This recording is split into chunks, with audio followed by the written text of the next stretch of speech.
Good afternoon, everyone. Today is December 19th, 2023. It's 3:06 p.m.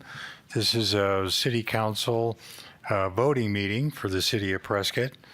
Welcome, everyone, and Merry Christmas to you all. Thanks for spending a little time in your afternoon interrupting your Christmas shopping to attend a City Council voting meeting. Do we have any introductions or announcements, Mayor Pro Tem? Yes, we do, Mayor. Here we go. City hours for the holidays. City of Prescott offices and service hours will be changed by the upcoming holidays of Christmas and New Year's Day. The City of Prescott will be closed on Monday, December 25th, 2023, in observance of the Christmas holiday, and on Monday, January 1st, 2024, in observance of the New Year's holiday. City offices will reopen on Tuesday, December 26th and January 2nd at 8 a.m. For general city information, call 928-777-1100 or visit prescottaz.gov. Also, the Prescott Library will be closed on December 25th and January 1st. The Prescott Library will be open for normal hours 1 to 5 on Sunday, December 24th and Sunday, December 31st. For more information, go to prescottlibrary.info. The solid waste and transfer station will have revised hours due to the holidays, as well for both residential and commercial customers. For your specific collection days, go to prescottrecycles.com or call 928-777-1116. And remember that our next City Council meeting is scheduled for January 9th, 2024. For a list of all the meetings and agendas, go to prescott-az.gov and have a Merry Christmas and a Happy New Year. Thank you, Mayor Pro Tem. Before we move on to the invocation or the pledge, I'd like to read a little statement here. This past Saturday, around 5 p.m. in the afternoon, a fire was reported in a house in Bullhead City. When firefighters arrived, they found the house fully engulfed in flames and were told that there were victims trapped inside. After aggressively fighting the fire and initiating a search, fire department personnel were unable to save the 5 children, ages 13, 11, 5, 4, and 2, who had all succumbed to the fire. The father was out of the house at the time to shop for all things Christmas presents. Such a loss is unimaginable at any time, but especially so close to Christmas. The Arizona Fire family is also close to this tragedy, as the grandfather of the children is also a member of the Bullhead City Fire Department. I would like for us to take a moment of silence to honor the children lost and to show our support for the community of Bullhead City.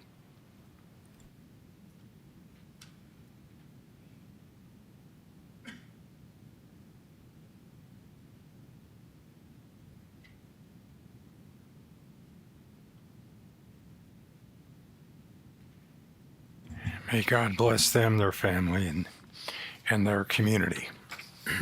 We'll now have an invocation from Pastor Scott Savage of the Prescott Cornerstone Church, followed by a Pledge of Allegiance by Councilwoman Furworth.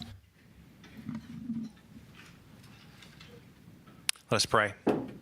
Heavenly Father, we thank you so much for the opportunity to come to you in prayer in a setting like this, and we thank you for the community that you've blessed us to call home. We pray that during this voting meeting that you grant our leaders with wisdom to guide their decisions. In your word in James 1, it tells us that if any of us lacks wisdom, you give generously. So we pray that wisdom would reign today. We pray also that you would give them humility, that they wouldn't be guided by anything other than a desire to serve the better interests. We pray that you would lead them to courage, because we know that leadership requires making unpopular and difficult decisions. And we pray that a spirit of servanthood would mark the leadership of our community, that they wouldn't seek to be served, but to serve. We pray for this family and the community of Bullhead City, that you'd be near them in their grief, And we thank you for the moment of silence, and we pray that you help us to remember them in our prayers. We thank you for coming at Christmas for us, and we give this time to you. In your name we pray. Amen. Please join me in the Pledge of Allegiance.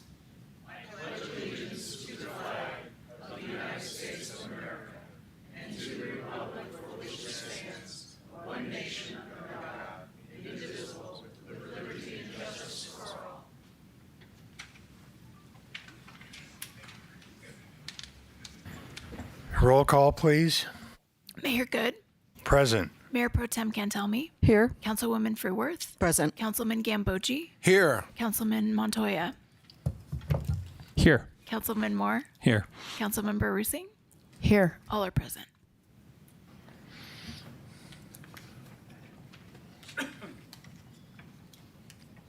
We'll now move to the open call to the public.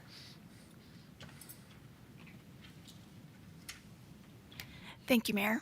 The City of Prescott welcomes public engagement. Residents may comment and address the council regarding items that are not included on the posted agenda during the call to the public. If you wish to speak, please complete a green speaker card and return it to me prior to the meeting being convened.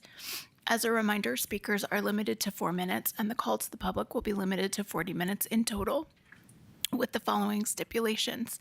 Citizens will be limited to addressing the council on the same topic only 4 times in total. If a topic has been addressed more than 5 times by different speakers, the mayor may limit future discussions on that topic. And topics of a primarily national concern may be limited at the discretion of the mayor.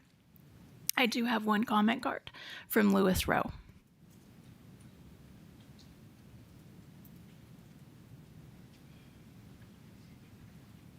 Howdy, folks. My name is Lewis Rowe. I was here, I believe, a month ago or so, and I was talking about weapons of mass destruction that's affecting the public today. Havana syndrome is sort of a microwave weapon that affected the government and the CIA. And they drafted legislation for this to get restitution and medical treatment for the CIA and the government workers. But they didn't extend the bill out to the rest of the people. Now, who's to say that this weapon can't affect the people of the population in the United States? So it does, and it happens every single day to victims. So that's what I'm here for, is represent these people, because I've been trying to get a hold of Eli Crane for a while, and I haven't been able to speak to him, or much less his staff. But it's very important that we understand what's going on around the world today, because this bill that states what it's called is Helping American Citizens Afflicted by Neurological Attacks Act of 2021. So these are microwave weapon attacks, and we have no idea where they're coming from. We don't know who's using them. There's weapon companies that are in Tempe, Arizona, that's being called out for this kind of stuff, this behavior. Satellite weapons. If it can happen to the government, it can happen to the rest of the population. And this is horrible that people aren't being heard on these issues. This is horrible because, I mean, people are dying, literally dying over these facts. And if we don't do something about this, if we don't draft some sort of legislation for the public rather than just the government, which is also important, nobody's going to get any help. Nobody's going to get this thing exposed to the public. Nobody's going to know what to do. There's absolutely nothing going on for the public. However, the military is working on some sort of technology weapons that can trace these amounts of frequency that they're using on people. But I mean, what about the people, the population? We need some sort of oversight and control over this. I don't know if it's China. I don't know if it's the American government doing it. Who's doing this? Who is doing this? Nobody knows. But PETA, a friendly animal foundation, wrote a letter to the Department of Defense that was testing on animals. Wrote a letter to them and told them to stop the animal testing with weapons of radio frequency. So that was part of the Havana syndrome that they were trying to figure out what's going on, was, what's happening. But the government has patents on all this stuff. The military has patents on it. The government has patents on it, and they're trying to figure out, with a $750,000 budget on a freaking, a weapons test on animals, to find out what's going on. That's insane, because like I said, there's patents on all these things: electromagnetic frequency, artificial intelligence, microwave weapons. I mean, the public is infrastructured to believe that these things just can't happen. And I don't understand that. I mean, does everybody have a blind eye towards victimization? In today's time, victimization is everything. If you don't believe in these times and era that we're living in right now, what are you going to believe tomorrow? I mean, I would like to come back and speak again, but what are we going to learn to help represent a better future for our population and our kids?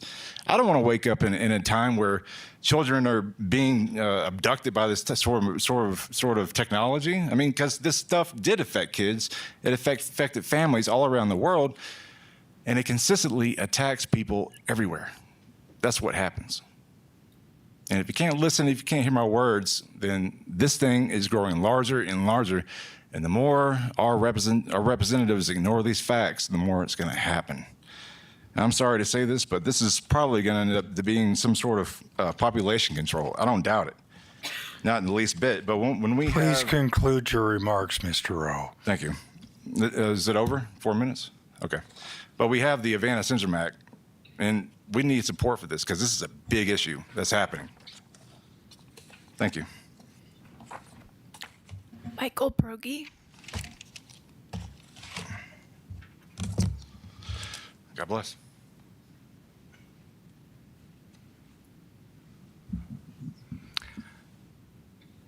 City Council, Mayor Pro Tem, thank you for this opportunity to speak in public about something that my wife Sharon and I feel is very, very important. And it was said by one of our forefathers, for evil to succeed, good people stay silent. We don't think we need to stay silent on what's going on in our community as it affects our good mayor, who was unanimously voted into a second term.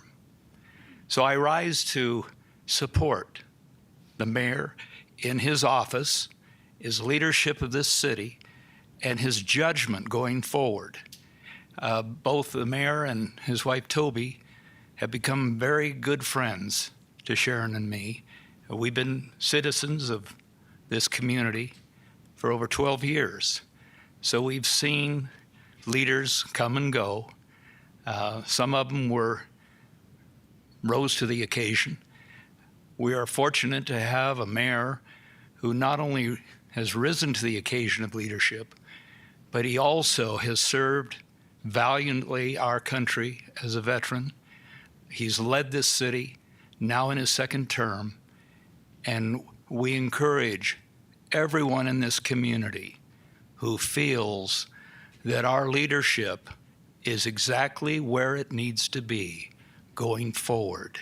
And I hope that those who hear me here today will join in a campaign to make sure that there is nothing that will interfere with the mayor's leadership going forward.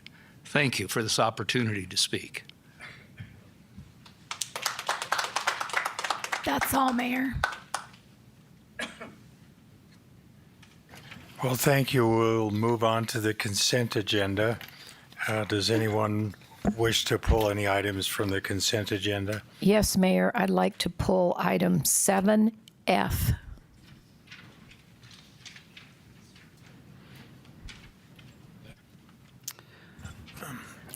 Mayor, I'll move to approve consent agenda items 7A through 7E. Second. We have a motion and a second. Any further discussion? Please vote.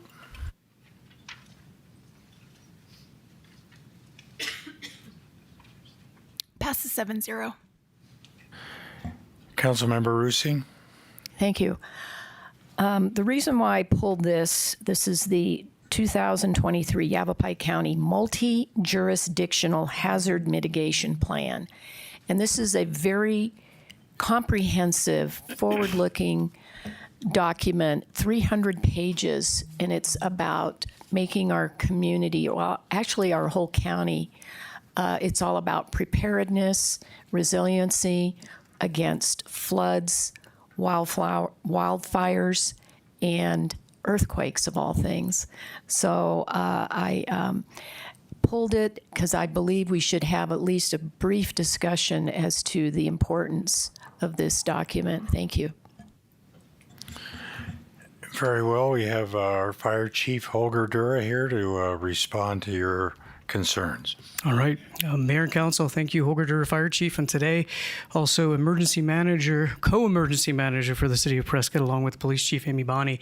It is an additional duty, and so in that scope is a quick presentation for you. Today, we don't just bring you a what, we bring you a who. The County Emergency Manager, Ashley Alquist, was kind enough to join us, but I'm going to do some quick intro slides. Next slide. Oops. There we go. So just some highlights to frame our discussion today, and this is based on some of the questions I received from council over the last couple of days. So first of all, this is an overarching administrative document that basically, by adopting it, allows us to apply for grant funding for mitigation projects within the city limits of Prescott.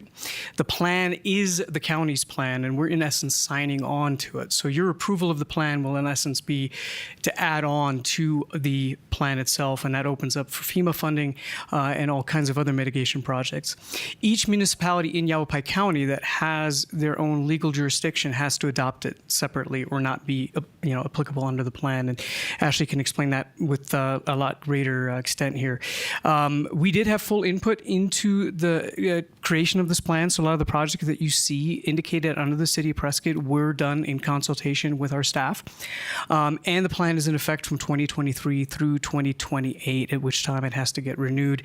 There is a much more detailed process in terms of FEMA accepting the plan and making it valid, and Ashley can cover that. But I just wanted to give you that contextual framework. The other piece I wanted to cover real quick is that there was public outreach conducted by the county as part of this plan as well. In this case, it falls under the umbrella of the county, and so we didn't do our own public outreach, but the county, in essence, was responsible for doing that. And with that, I'd like to ask Ashley to join us here, if I can figure out this, to go through the rest of the presentation.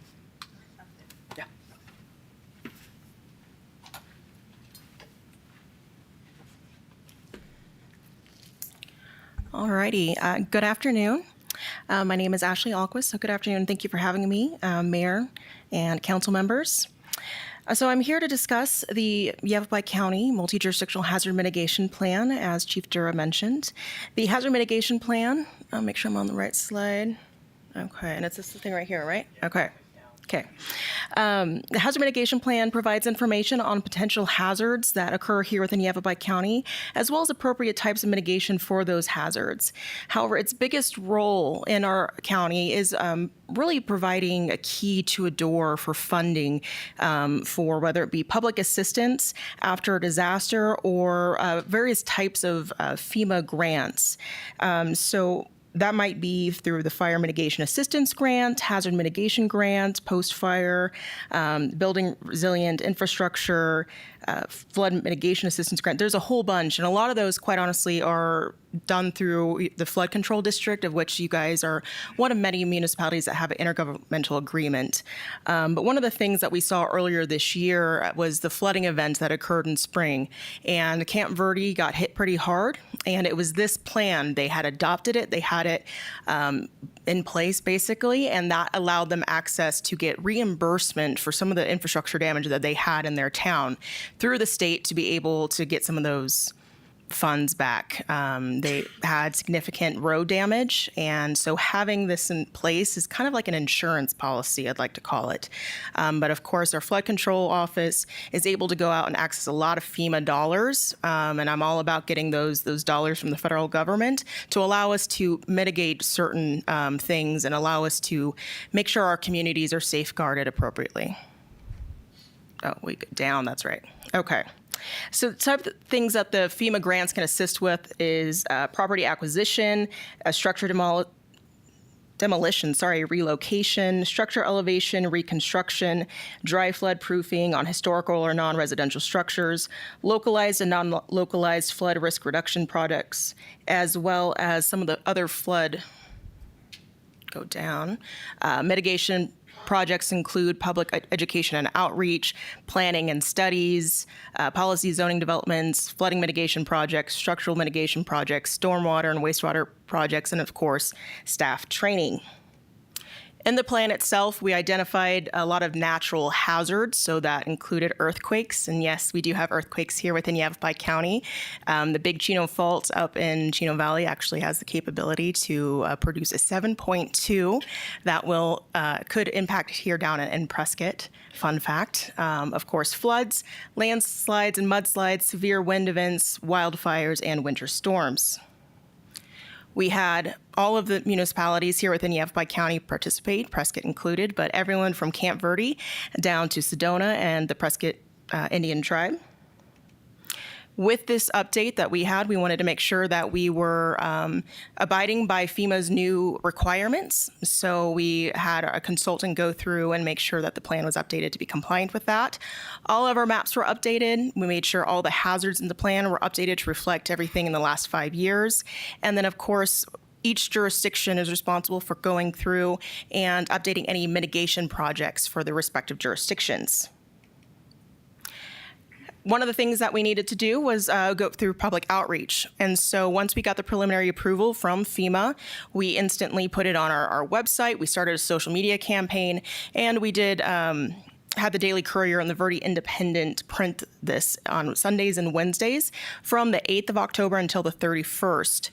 During that time, we only received one comment from a citizen that was in the Blue Hills, and their concern was predominantly about wildfires and mitigation, specifically about how come there wasn't talk about evacuation plans in this particular plan. I recognize their concern.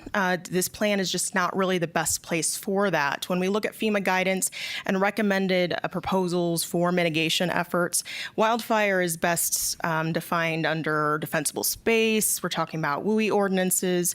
That type of stuff is what they're looking for in this type of plan.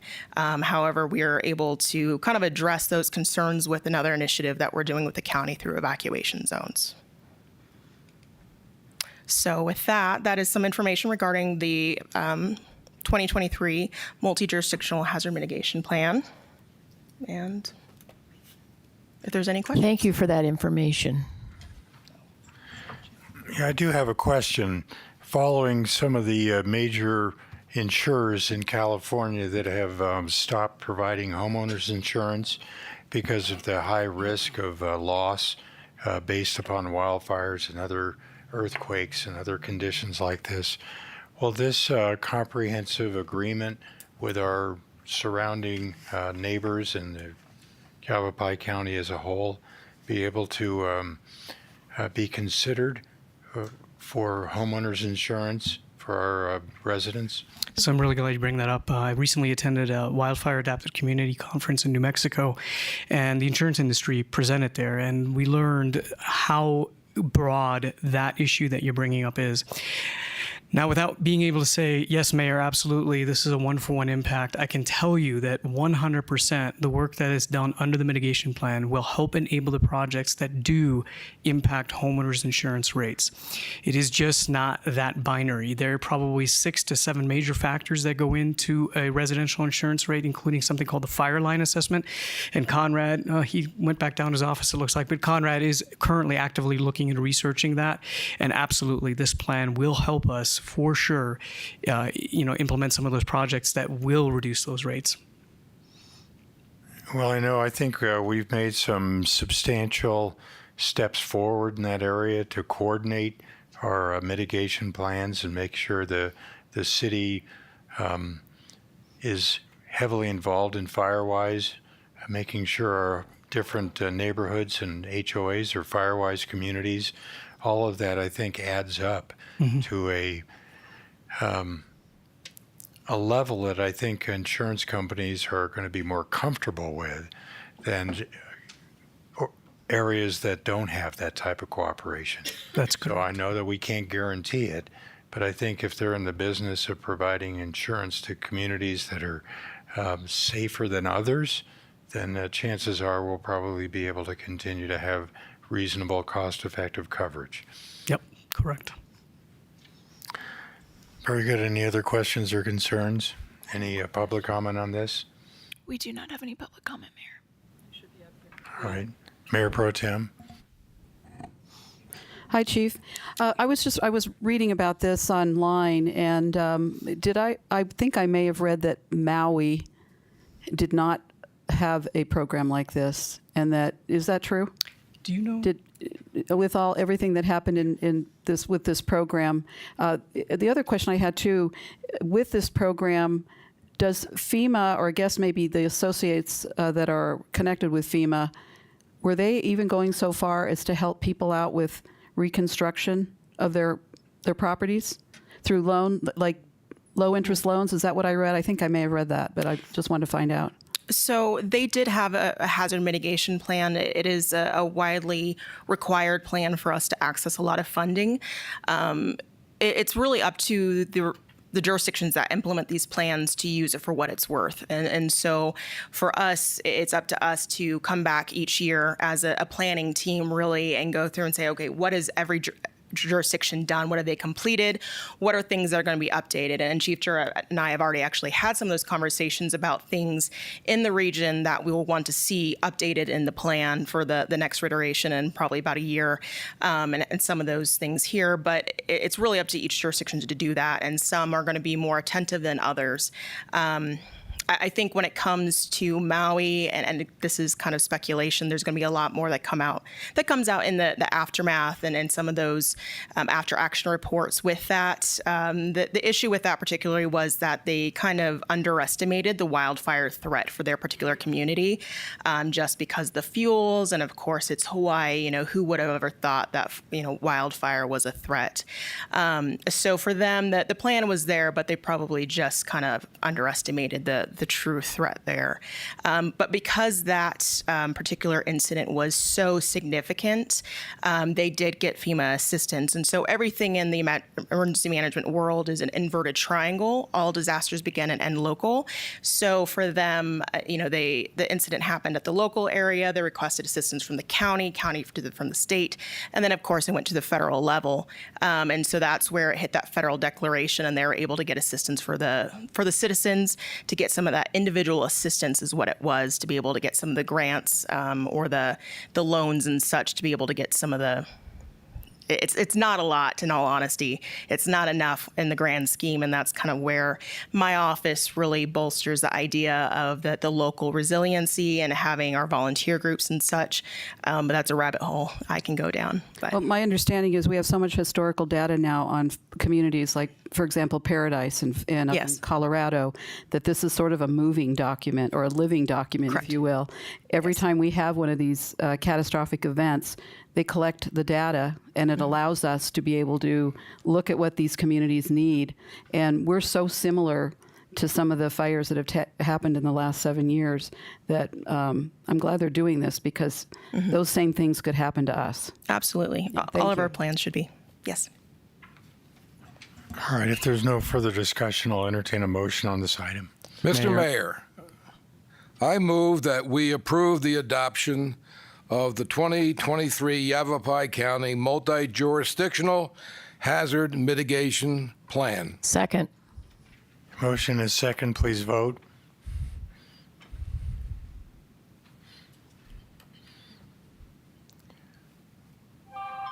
Passes 7-0.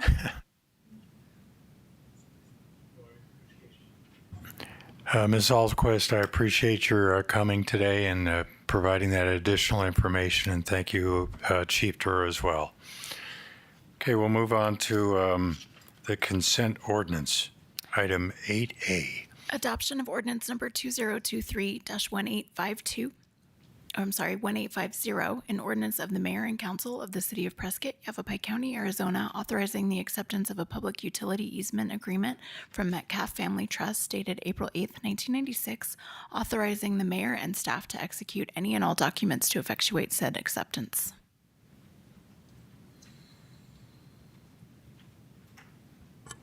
All right, do we have any presentation information on this? Mayor, this is simply just a granting of a public easement for a private water main on the west side of SR 89, and the costs for all of this will be covered by the property owner. So I do have Gwen here in the event that you have questions, but it's pretty straightforward. All right, is anybody on the council questions or concerns? Councilmember Rusing. I think this is a positive thing to have one less well in the city, but my question is there going to be a connection to the sewer system along with the water connection?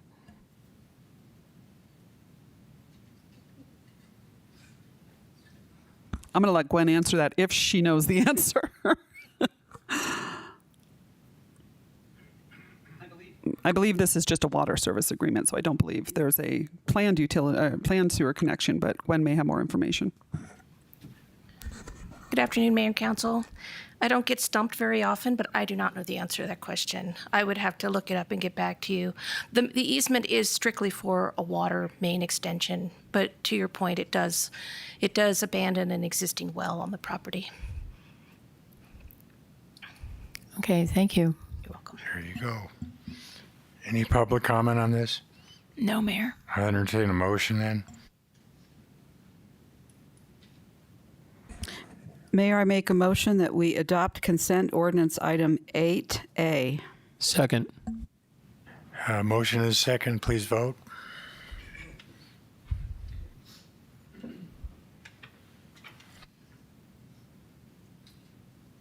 Passes 7-0.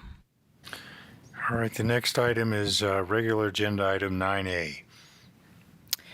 Adoption of ordinance number 2023-1852, an ordinance of the mayor and council of the city of Prescott, Yavapai County, Arizona, authorizing the purchase of approximately 76.3 acres of real property from CDC Prescott LLC and Chamberlain Development LLC near Prescott Regional Airport.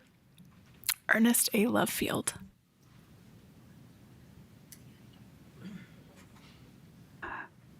All right. Thank you, Mayor and Council.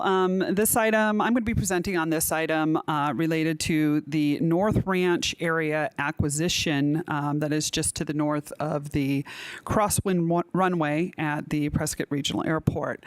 To start with, kind of go back, we've had a little bit of discussion. I don't know if this is working here. Okay.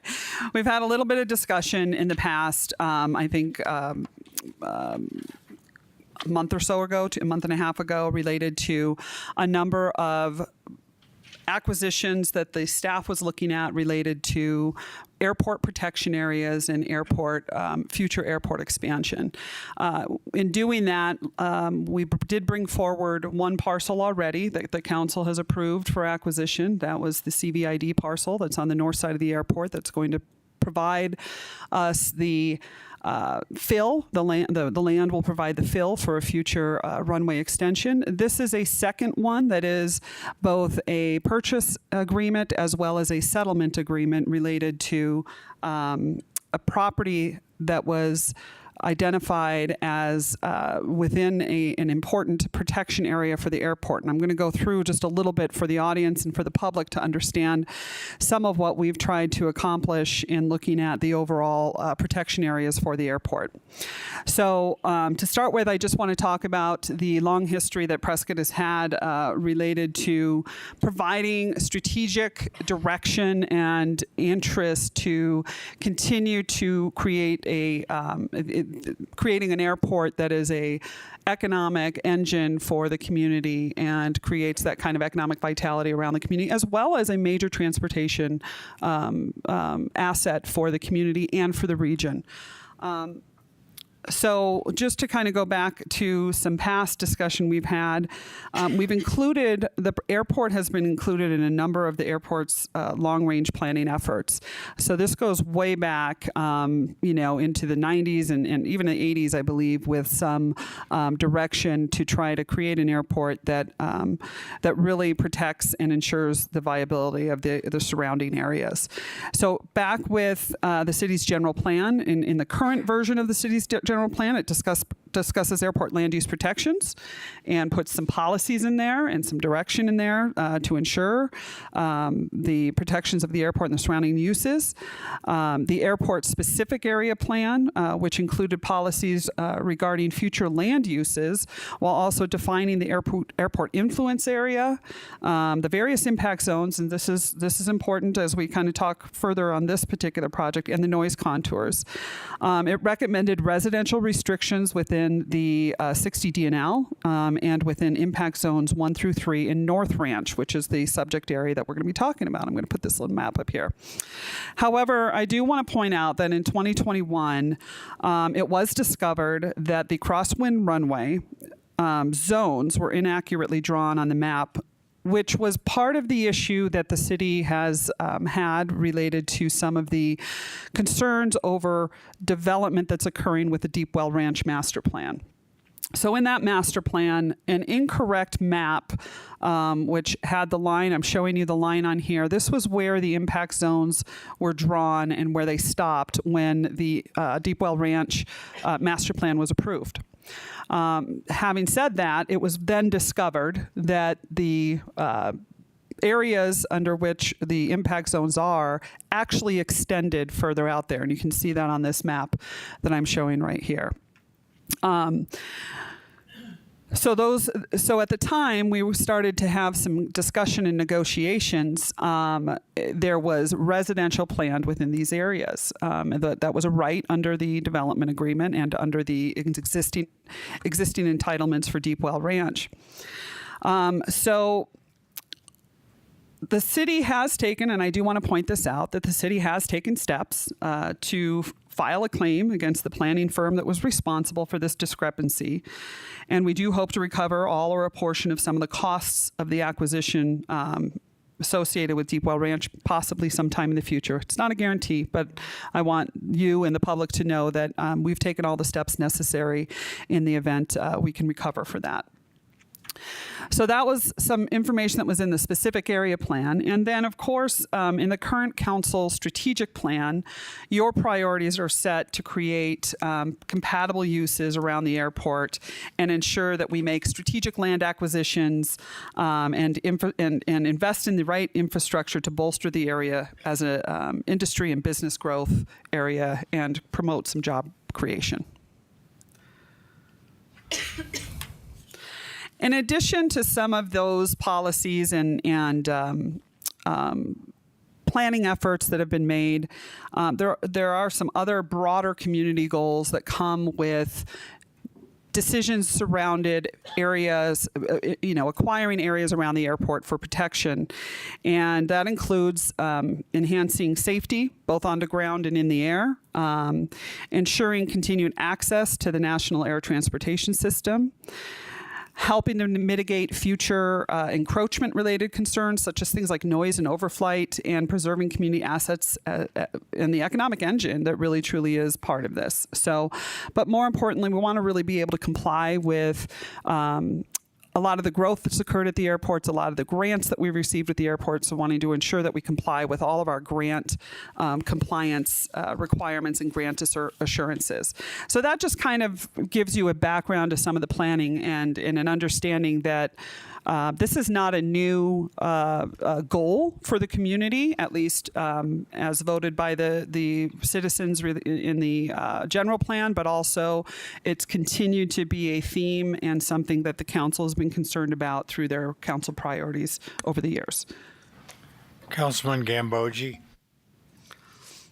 Yeah, Katie, at our general plan open house, where we had a record of over 200 people, and Terry Sapio, who's in the audience, was manning the booth with the police and the fire in the airport.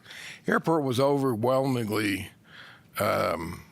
endorsed, so you might consider adding a sixth element there to maintain or grow commercial service.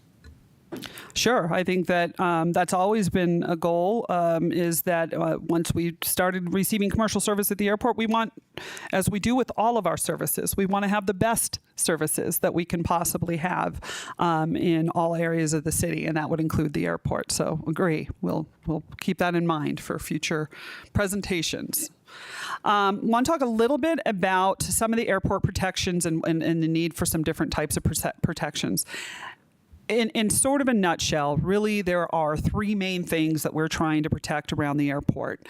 For this item today, it's really the first and second, but for the overall planning for the airport, it includes item number 3. So I'm going to just touch on these again. I did get a chance to go over this at the October 24th study session, but I think it's worth mentioning again, kind of the importance of these items. So the first one is the airport impact zones. These are generally located, as you can see, at the ends of runways to identify where the majority of airplane interaction and quite frankly, where accidents are likely to occur. If they're going to occur, they're going to occur usually at the ends of the runways and within the different zones. The intent of the zones is really to restrict some of the land uses that are considered incompatible with some of the safe operation of aircraft. So each zone has recommended land use restrictions, and they are there to address the safety obstructions potentially and height limitations.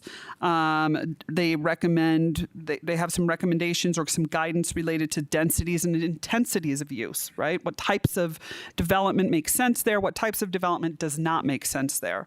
They're there to try to identify areas where there might be concerns related to noise and overflight and some of those concerns that residents have. So you wouldn't want to put residential in areas where you're going to get a lot of complaints about noise and overflight.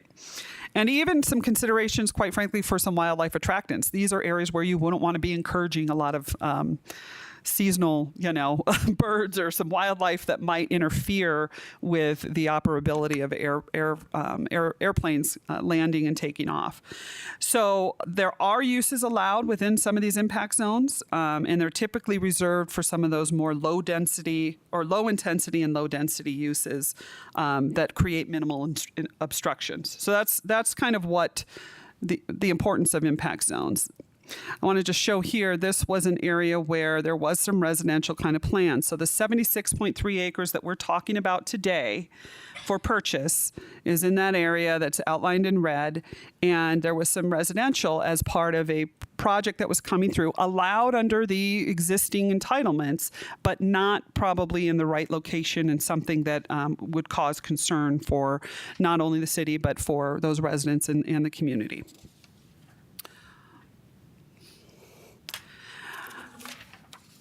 The other piece is noise compatibility. I talked a little bit about this. We do have a very busy airport. Our airport is primarily the majority of the flights going in and out of the airport are related to our training. City Manager, Councilmember Roosing has a question. Sure. Thank you.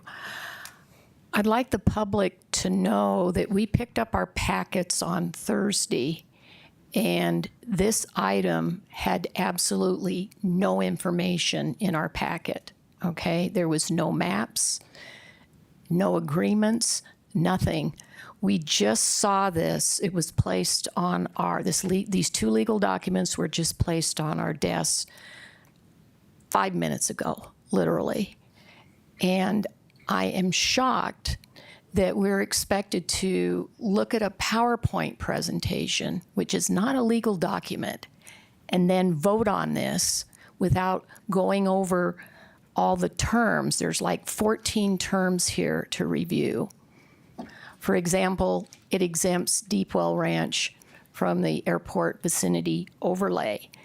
And on December 8th of 2022, a year ago, P&Z voted 5-1 to recommend the AVO. And that never went to City Council to a vote. Okay? And the AVO was put on a temporary hold while we negotiated.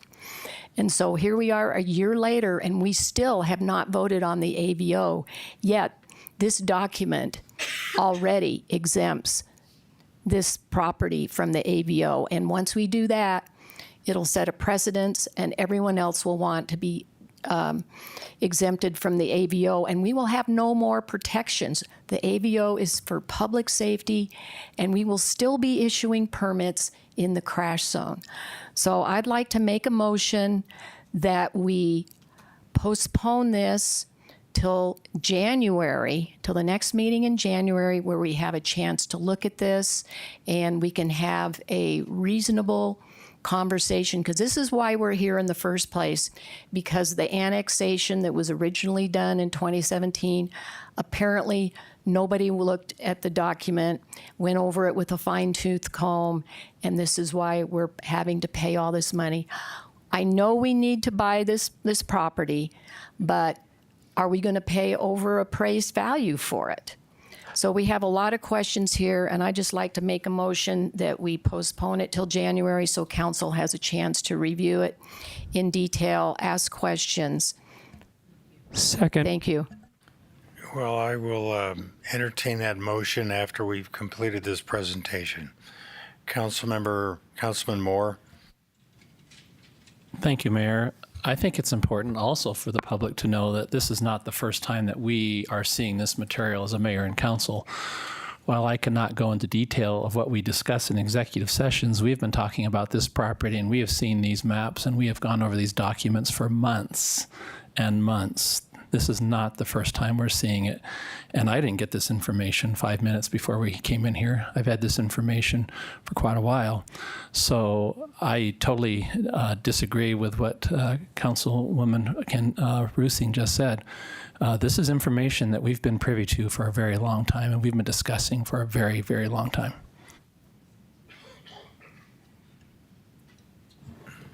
Please continue. I'm going to continue. All right. Thank you.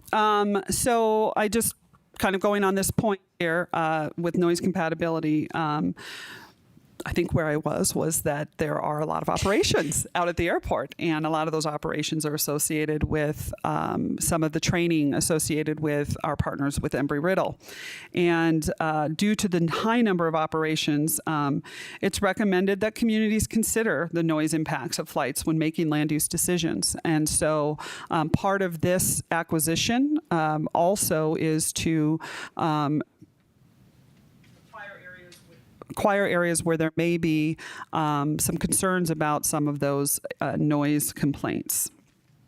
And then next, the third one that I was going to talk about, which this actually does not apply to the North Ranch purchase that we have, but is important when we talk about overall program, which I call all of these acquisitions part of an airport protection program, which is the airline one-engine inoperative departure splay. And this is a splay area that, with commercial only, flights need an area where they're free of hazards, that they have the ability to fly out, and in the event of any engine loss, have the ability to make that critical route to return back to the airport for safety reasons. So just wanted to put that here. This splay kind of traverses over areas located in kind of the South Ranch of the Deep Well Ranch, but it's all part of Deep Well Ranch, similar to the North Ranch piece as well. So what I wanted to just show here, this kind of gives a picture. You can see the airport in the light pink. Kind of the Deep Well Ranch is that blue that's on the left side there. That's kind of all of that area there. And then I've highlighted in yellow the area of importance related to today's item on the agenda for the purchase of the land. So, to those conversations about some of the settlement terms. So the settlement agreement, so it's what's important to note here is that this is not only a purchase agreement, but this is also a settlement agreement. So the purchase is for 4 parcels at about 76.29 acres, which I showed on the map, within impact zones 2 and 3, and the price for that is $8 million.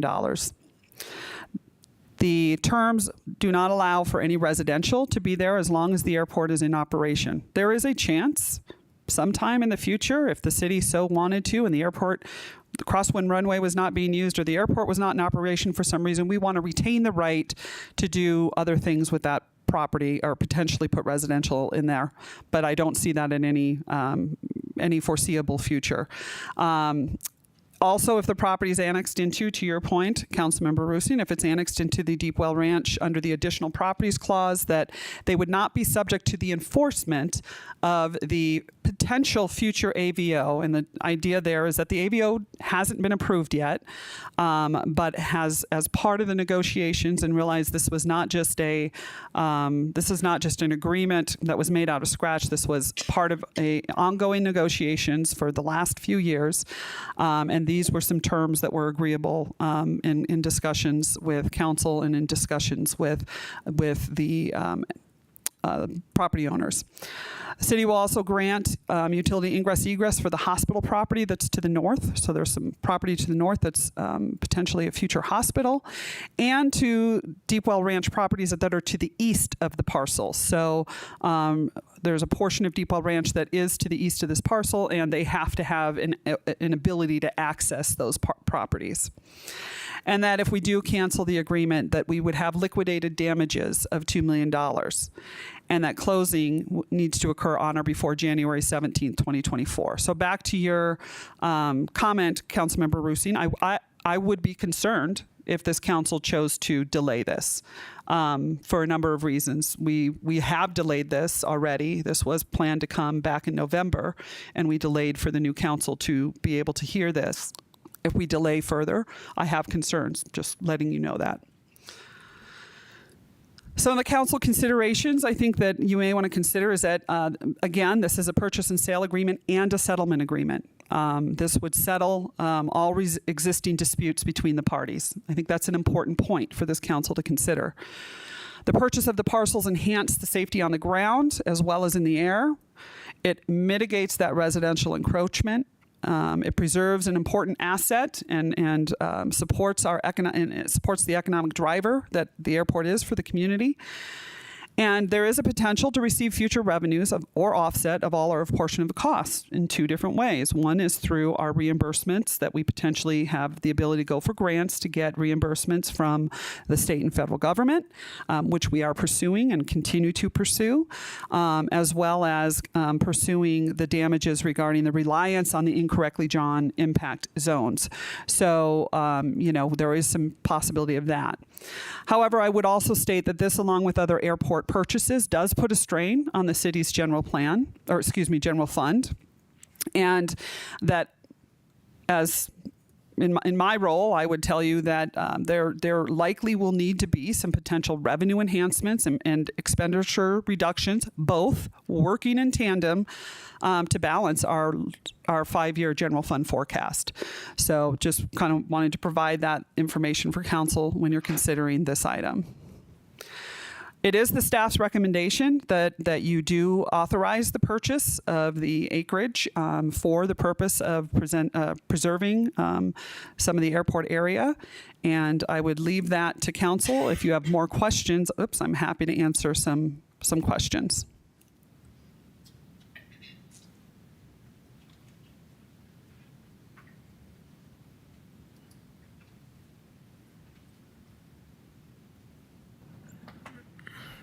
Mayor Pro Tem. Thank you, Mayor. First off, I want the public to understand that I think I can collectively say that none of us are excited about having to spend this kind of money. As our city manager has relayed, there were some mistakes made that, again, I can't go into right now, but we're trying to back a bus up. These things happened, and we've got to deal with them. I also want to point out, so I have a little radio show called Prescott Has the Most Interesting People. And several years ago, I chose to interview Dr. Sabata.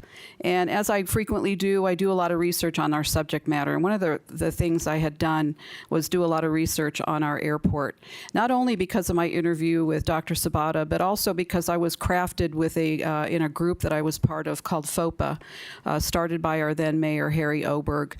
I was asked to come up with a reuse plan as part of our FAA potential grant money on how could we reuse that historic old hangar that we have out there. So I kind of took a deep dive into the airport and its history going back into the 40s. And there were, and I can't remember the exact number right now, but starting in the 40s up to 1969, we had over 100 airplane crashes out there. But there is a documentation right now that is online somewhere, that we've had 166 crashes at that airport since 1969. So somebody made a comment to me, well, we haven't had a large fatality rate. Well, that's true. But if we add a planned area development like the one you saw there that was planned there, with those homes potentially 5 feet apart, can you just imagine the fatality rate that we would have if a tanker full of jet fuel were to run into that thing? I don't want to roll the dice. I'm sure you don't either. It just takes one accident, and we have this thing called a class action lawsuit. Do you think the people that lived in those areas, their families, are not going to go after everybody complacent to allowing those homes in those crash areas? So based on the facts of what happens around an airport, I can't go along with allowing these developers to build in those areas. That's why I'm going to vote today to approve this against my better judgment, if you will, on spending the money. That's one side of the head. I hate to spend the money, but the other side is the reality of what happens out there going on into the future. The other thing that I've actually, Katie, I don't know if you mentioned this, but we also have grant money. And in one of our presentations, it's actually in our packet, you can look it up, we have a potential for 11 or 12 million. Oh, here it is, right here. If you look at the highly likely column, the likely column, at the end of the day, with the estimated amount, and it is estimated at 22 million, and you take into account some of these grants that have already been awarded to us and the ones that we could potentially get, and this is over a several year period, we're going to be able to receive a fair amount of money to help us mitigate some of these costs. And then they spoke about the potential lawsuit with the company that misdrew some of these lines that we all relied on, and not only the city, but the developers in their planning. So again, it's an unfortunate situation that we're in today, but we have to, this council, this mayor, we have to deal with these problems. I don't think it's likely for us to be able to go to the developers and go, oh, could you wait for 15 years till we save up the $8 million we need to pay you? It's not going to happen. We've got to do it now because these permits are waiting in line to be able to build these homes. So the urgency is here for right now. But I felt like those were some pertinent details that you all needed to know. Thank you. Councilmember Rusing. For this $8 million deal, is anyone here representing Mr. Chamberlain, or is he here to answer questions? No? I don't see him here. I'd also like to add that the PowerPoint presentation was not in our packet either. It wasn't available. It was emailed and printed out this morning. So I want to remind Mr. Moore, Councilmember Moore, that talking about a draft is not the same as signing a legal document that no one has reviewed, okay? And I refuse to do that. If we don't sign this, then that January 17th deadline isn't enforced because we haven't signed it. So I think we shouldn't be ramrodded.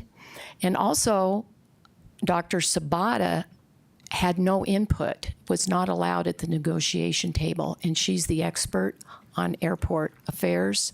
She was not allowed any input, and I would like to personally ask her and have her review this document with me and get her input about her concerns.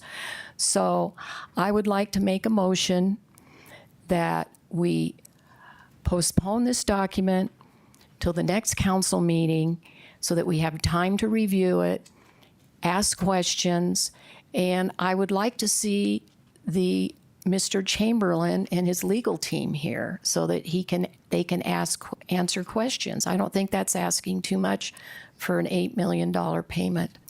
Thank you. Councilwoman Fruworth. Thank you, Mayor. I, too, have the same feeling that Connie articulated about the fact that it's our job as City Council to protect the public. And that's what this is about. This is about protecting the public, both the people that fly planes and the people that live on the ground. So I have been involved, not as long as some of the other people on this council, but I've been involved since taking oath in at least 2 meetings on this topic. Conceptually, I'm there. But as Councilwoman Rusine said, I got the presentation on my desk this morning. I ran right into an executive committee meeting. I literally realized we did not have the purchase and sale agreements and the settlement agreement documents. I went looking for them in between the study session, the executive session and the study session, and I literally just got them 5 minutes before I walked in the room. And so even though I would like to vote yes, I think it's my job as your representative to be able to read the fine print. And so though I do not want to delay this to January, I don't know if we have another option, I think we do deserve the time to go through the fine print and make sure everything is as we, the council, asked be negotiated. Councilman Montoya? Thank you, Mayor. I have concerns as well that are giving me some stopping on voting for this today. But mine are different than what's been articulated probably. I think we have some public safety concerns that exist in this community, and I wonder if a runway that sees less than 20% of air traffic out of the airport is a highest priority, or if we need to have another fire station in this community. $8 million is halfway to a fire station. Beyond that, I have concerns from a fiscal perspective. We don't have $8 million sitting around doing nothing right now. So when I look at this $8 million, while I do take the responsibility to manage public safety concerns seriously, I also wonder if we approve this today, are we actually just improving a tax increase or a tax increase in waiting? And I think there needs to be more time to consider it. I don't want to delay it either. I know we've been talking about this for more than 2 years now. But I have reservations, and they're preventing me from moving forward as well. Thank you. Councilman Moore? Thank you, Mayor. I again want to counter a few of the remarks that Councilwoman Rusing said. The very concept of acquiring this land was presented to us by Dr. Sabata. She is the person that brought this to our attention, that the maps were not drawn correctly, that the area where these residential developments were going to be built were in crash zones. Dr. Sabata is the person that discovered the error in the maps. And she is the one that brought this to our attention as city council members. And so we already have that evidence that has been presented to us on numerous occasions prior to Dr. Sabata's departure. This is not new information to us as an elected body of officials. We've known this for a long time. She brought it to our attention.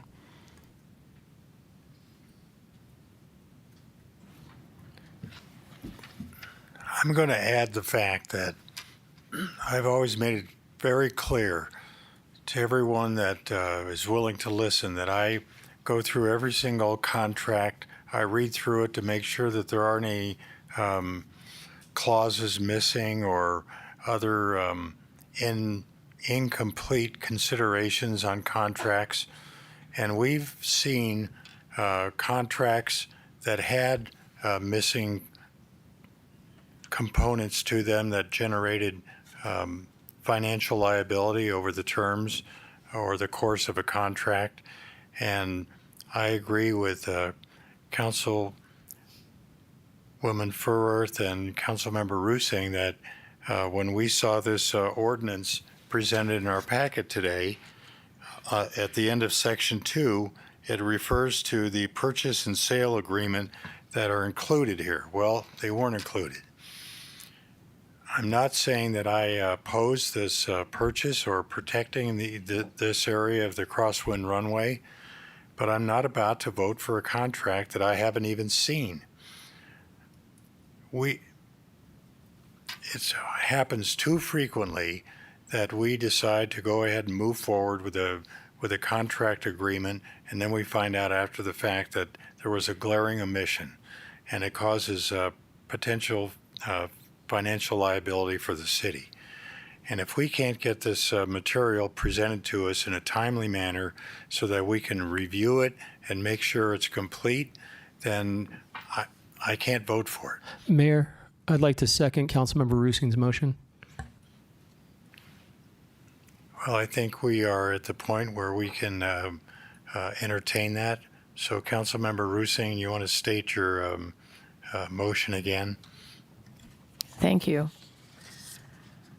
I'd like to make a motion that we review the document and bring it back to a vote at the next meeting on January 9th. That's the motion. Second. All right, we have a motion and a second.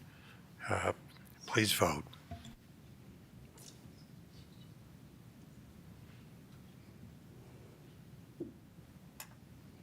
Well, the written motion here that we're seeing on our screen is asking for. I realize you that. put I can't table in there? change. It's tabled. Yep. Okay. So do you want to read that into the record? It's been read in, but I can read it again. Motion by Councilmember Rusing to bring back the item for a vote on January 9th, seconded by Councilman Montoya. Very good. All right, please. Just waiting on you to vote, Mayor. Passes 5-2.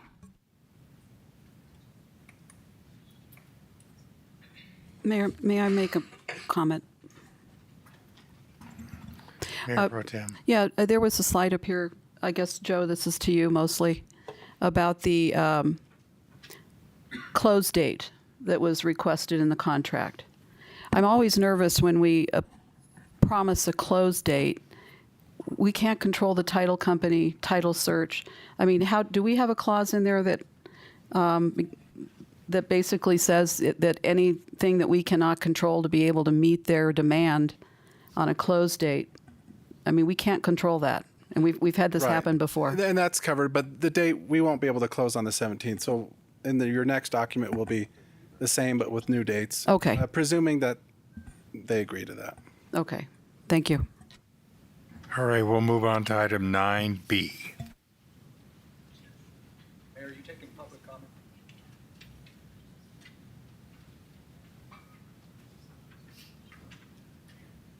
Mayor, are you taking public comment? Well, at this point, the decision has been made to table it. Yeah, at this point, I think the motion's been made and voted on. Yeah, so this item is now complete, but since we're going to be considering the same item on January 9th, we'd be happy to take your public comment at that time. Okay, 9B.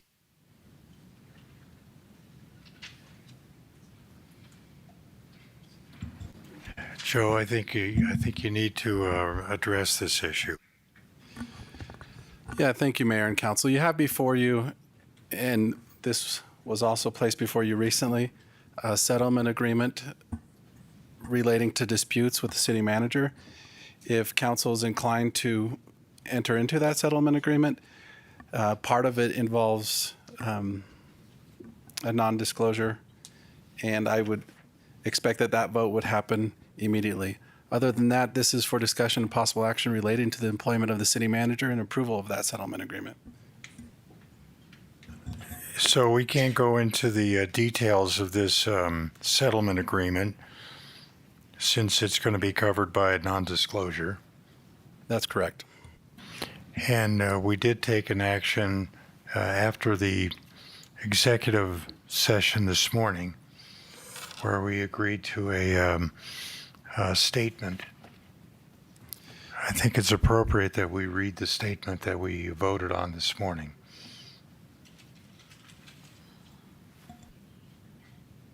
And Sarah can read that into the record, and that may be relevant. I think in terms of a settlement agreement, that depends on if council wants to enter into that.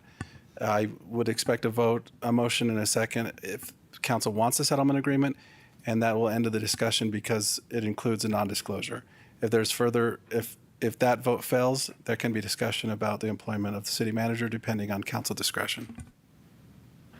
So I think the only thing that we can further discuss in public is just a motion and to accept the settlement agreement. Mayor, I'd like to make a motion that we move to approve the settlement agreement related to this dispute resolution between the city and the city manager. Second. Okay, we have a motion and a second. Please vote, and then after that, we'll read that statement that we agreed on this morning.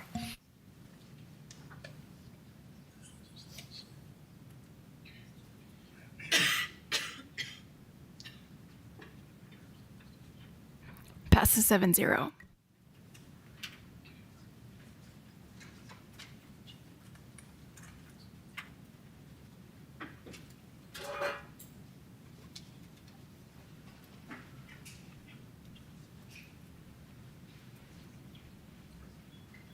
I guess I'm unclear on why I need to read a statement from this morning that was a motion that was separate from this item.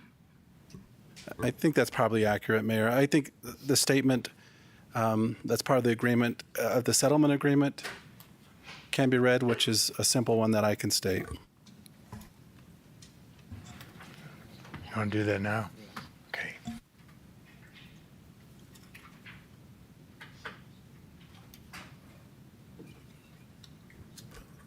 Thank you, Mayor, if I may. According to the settlement agreement, the city would issue the following statement. Prescott City Manager Katie Gregory has resigned her position as city manager with the city of Prescott effective December 20th of 2023.